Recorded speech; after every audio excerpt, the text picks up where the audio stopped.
जय माता की सभी संगत को।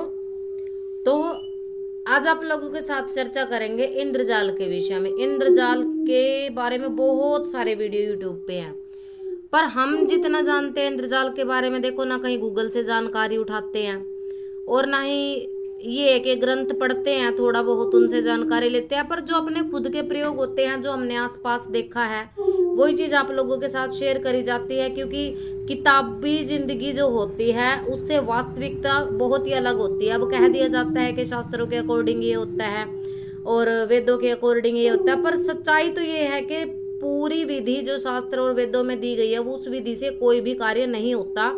हर एक कार्य करने की एक अपनी ही बनाई गई विधि होती है, अपने ही टोटके होते हैं।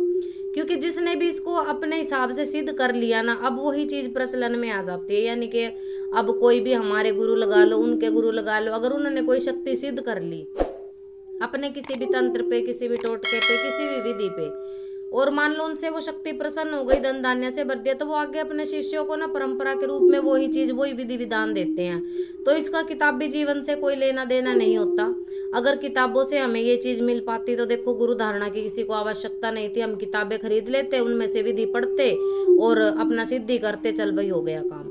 तो इंद्रजाल क्या है? इंद्रजाल एक भ्रम है, एक छलावा है, ये सभी जानते हैं, बहुत वीडियो में आप लोग सुन चुके हैं। और ये वाकई में भ्रम और छलावा ही तो होता है। यानी कि ये तंत्र ऐसा तंत्र होता है कि सबसे पहली बात तो ये इंद्रजाल कोई सिद्ध कर ही नहीं पाता। सिर्फ आपको इंद्रजाल के नाम पे डराया जाता है कि हमारे पास इंद्रजाल है, मेरे पास इंद्रजाल की सिद्धि है।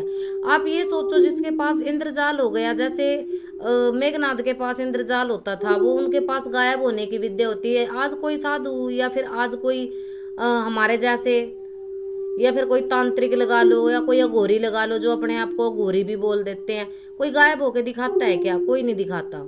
किसी के अंदर है इतना सामर्थ्य कि किसी ने इंद्रजाल सिद्ध किया हो, कोई गायब हो गया हो, या किसी ने वर्षा रोक दी हो, जिसमें वर्षा रोकने के मंत्र इनमें लिखे गए, अग्नि स्तंभन मंत्र, ये ना बातें अब किताबों में ही रह गई हैं। क्योंकि इनके लिए बहुत अधिक परिश्रम लगता है। एक विधि होती है, मंत्र तो कोई भी डाल देता है, पर उसका संपूर्ण विधि विधान कोई नहीं डालता। और अगर चलो विधि विधान भी कहीं से मिल गया तो प्रोटेक्शन, रक्षा कैसे करोगे अपनी? क्योंकि जब हमने देखा, क्योंकि हम तो आम से इंसान हैं, आम से गुरुओं से आम मंत्र हमने लिया है, क्योंकि गृहस्थी वाले साधक हैं भाई।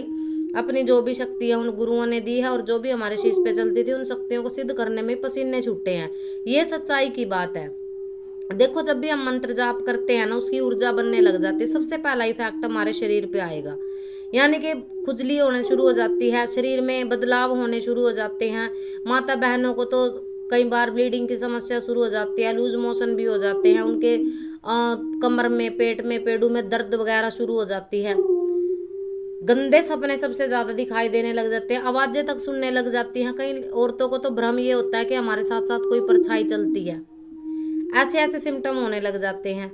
और क्योंकि जब जाप करते हैं तो जाप के साथ ये नहीं है कि आप जिस शक्ति का आह्वान कर रहे हैं अकेली वही शक्ति आएगी। आप सोच के देखो, माँ काली के मंत्र का जाप करोगे तो वो तो भूतों की रानी है भाई, सभी को पता है, टोली को साथ लेके चलती है। गण आते हैं, गणिकाएं आते हैं, यक्ष यक्षिणी, उसकी योगिनियां, बहुत शक्तियां उनके साथ चल के आती हैं। और किसी भी शक्ति का आप आह्वान करते हो, भगवान शिव के किसी मंत्र का, अपने तांत्रिक मंत्र का अगर कर लिया तो वो खुद भूतों के राजा हैं। उनकी तो बारात में भी भूत प्रेत गए थे, है ना। तो ये समझने का विषय है कि आप किसी की भी वीडियो में जा करके भ्रमित ना हो। देखो, बहुत सारे बच्चे जो हैं ज्ञान हमारे से ले लेते हैं, दरबार से हमारे जुड़ते हैं, वीडियो अन्य लोगों की सुनते हैं और सवाल फिर हमसे किए जाते हैं। बेटा, हमने इतनी चीजों को नहीं पढ़ा। सच्चाई है। और इंद्रजाल के विषय में मैं बात कर रही थी, विषय से भटक गए हम। इंद्रजाल जो है ये एक भ्रम ही है, और आज के टाइम में ये किसी को भी सिद्ध नहीं है। सभी क्या करते हैं, किसी एक शक्ति पे, कोई एक शक्ति पे फोकस कर लिया, जाप कर लिया, 41 दिन सेवा करी उसकी, 41 दिन सेवा के बाद हवन तर्पण किया, फिर थोड़ा टाइम सांस लिया, फिर थोड़े ही टाइम बाद फिर से साधना करी। यानी कि 3 शक्तियों को, 4 शक्तियों को जागृत करके जो आपस में जोड़े स्वरूप चलती हैं, हवन कर दिया जाता है। हवन में भोग इत्यादि दिए जाते हैं, हविष्य दिए जाते हैं।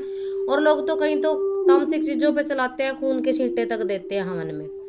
जिनको तरक्की चाहिए, जिनको ये सब कुछ चाहिए। अब जो वो बड़े बड़े ज्योतिषी बैठे होते हैं, बड़े बड़े पंडित बैठे होते हैं, वो क्या करते हैं, हम आपको उपाय देंगे, आपको उपाय करना है और आप इलेक्शन जीत जाएंगे, हम आपको उपाय देंगे, आपको नौकरी लग जाएगी, हम उपाय देंगे, आपको शादी हो जाएगी, और बहुत ही अच्छा मोटा पैसा वसूल किया जाता है इस चीज का।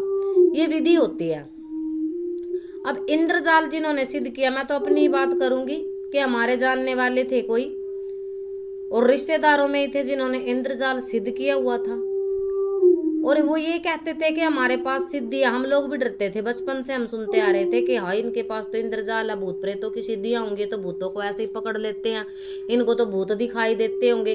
और वो हमसे कहा भी करते थे, डराया भी करते थे कि मुझे भूत दिखाई देते हैं, लोगों को ये औरत दिखाई देती है, पर मुझे इसके अंदर माता काली दिखाई देती है, मुझे भूत दिखाई देता है। ऐसी भ्रामक चीजें, यानी कि भ्रम फैलाया जाता था। अब क्योंकि उस टाइम पे बच्चे हुआ करते थे, समझ नहीं आती थी ये चीजें, पूजा पाठ का तो नामो निशान ही नहीं था, है ना। पढ़ाई अपनी, खेल कूद, यही चीजें होती थी दिमाग में। अब जो बड़े बुजुर्ग होते थे उनके पास इतना वृहद क्षेत्र नहीं था, इंटरनेट नहीं था, किताबें नहीं पढ़ पाते थे, अनपढ़ लोग हुआ करते थे। अब जिसे एक आधे ने एक आधी विद्या सीख ली, वो बड़े बड़े नाम जानता ही था, इंद्रजाल होता है, ये होता है, तो बड़ी बड़ी चीजों का नाम लेते थे, कहते थे मेरे पास इंद्रजाल है, मेरे पास एक मोकल नाम की चीज होती है, मोकिल है, मैं सबके मन की बात जान लेता हूँ। तो हमें भी कहीं ना कहीं लगता था कि मेरे बारे में बताओ, आगे जिंदगी में क्या होगा, ये होगा, हम मस्ती किया करते थे। क्या हुआ कि समय बीतता गया, और समय बीतने के साथ साथ अकाल मृत्यु को वो प्राप्त हुए जिनके पास इंद्रजाल था। उनका पूरा परिवार तितर बितर हो गया, केवल उनके पास इंद्रजाल की पुस्तक थी, जिसको उन्होंने पढ़ कर के टोटके किए, और वो टोटके उनके ऊपर गलत प्रभाव दे गए, क्योंकि उनमें सही विधि विधान नहीं था। इंद्रजाल के सैकड़ों सैकड़ों क्या हजारों की संख्या में ग्रंथ छपे हुए हैं, पुस्तकें छपी हुई हैं। लोग अलग अलग जो बुक सेलर होते हैं, बुक कीपर होते हैं, अलग अलग उनसे ये ले करके चीजें और इनके प्रयोग करते हैं, जिनको थोड़ी बहुत विद्या का ज्ञान है। तो ऐसा नहीं है कि इंद्रजाल तो देखो बहुत ही बड़ी चीज है, ये आसानी से सिद्ध नहीं होती, और हम नहीं मानते कि आज के टाइम में किसी को इंद्रजाल सिद्ध हो सकता है। हाँ, कोई छोटा मोटा टोटका इसका जरूर सिद्ध कर लिया जाता है, और वो भी लोग प्रयोग करके देखते हैं, खाली सिर्फ क्या कहते हैं ना, एक्सपेरिमेंट। सफल हो गया तो जय माता की, नहीं सफल हुआ तो भाई कोई बात नहीं, चलो करके देखने में क्या ही जाता है। तो हम तो यही कहेंगे कि ऐसी ऐसी शक्तियों के पीछे, ऐसी बड़ी बड़ी चीजों के पीछे ना भाग करके अपनी एक शक्ति को, एक या कुल देवी को जागृत कर लो, या अपने इष्ट की बस सेवा पूजा करो। खाली मंत्र, जो गुरु मंत्र, गुरु प्रदत्त मंत्र है, उसका जाप श्रद्धा से करो, वो ही आपको पार लगाने वाला है। और इतनी जल्दी तो भाई किसी को भी नहीं मिलता। अगर कोई देखो अपने काम को दुकानदारी के हिसाब से चलाता है तो उसका काम अच्छा चल जाता है। अब कहने को तो देखो, जो मैं कहना नहीं चाहूंगी पर कहूंगी, बड़े बड़े लोग होते, बड़े बड़े कथाकार होते, कहने को तो ये कहते हैं पराया धन हड़पना नहीं चाहिए। कहने को भगवान की कथा सुना रहे हैं, पर हम जैसे गरीब आदमी अगर ये सोचे कि हमारे यहाँ कथा हो जाए तो लाखों रुपया चार्ज होता है ना। तो ये छोटी छोटी जानकारी आपको मिलती रहेंगी। सभी को जय माता की।